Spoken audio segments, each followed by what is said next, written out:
Hello everyone, welcome to the second episode of Scale It Up. In the last episode, we talked about what a repétiteur is, and I mentioned that a repétiteur is a pianist who is hired in place of the orchestra in an opera production. So today, we'll explore what it actually means for a repétiteur to be an orchestra. As you know, opera is a genre of music written for singers and the orchestra. If you've seen or heard an orchestra, you know that an orchestra has many different types of instruments, including the string section, the woodwinds, the brass, and the percussion. How then, you might ask, does a pianist who has only 10 fingers play so many instruments at once? The answer is the piano reduction, which is a version where a transcriber combines the notes that the orchestra plays to a playable version for the piano.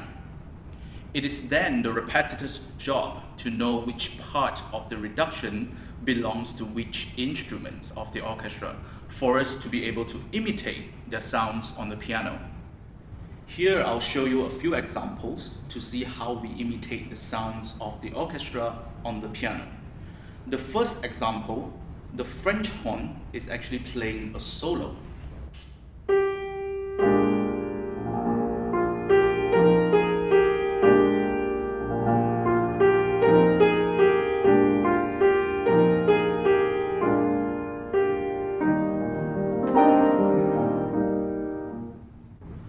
Or in the next one, the oboe is playing the tune while the strings are playing pizzicati, which means plucked.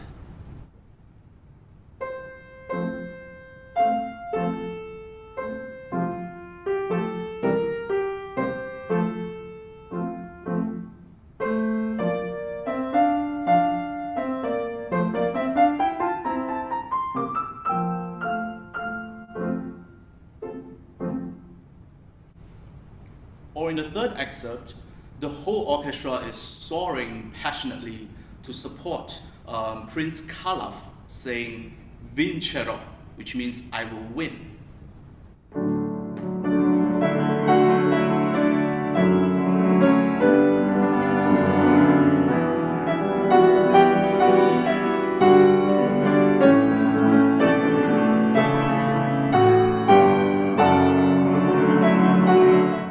Of course, the piano reduction is not how we should exactly play.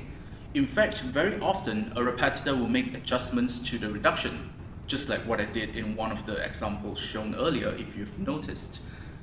We either try to include a melody by an instrument in the orchestra that the transcriber has left out, or to make it sound more natural and more orchestra-like, or to make it more technically playable for our individual hands. Our job is to create the overall sound of what we hear in the orchestra, and so preparing the singers orally so that they are ready to sing with the orchestra when the time comes. Alright, so this is how repétiteurs become an orchestra. In the next episode, we'll explore how a repétiteur also acts like a conductor. If you like this video, don't forget to leave us a like, subscribe to our channel, or leave us any comments that you have. Until next time, this is Bernard Tan. Ciao.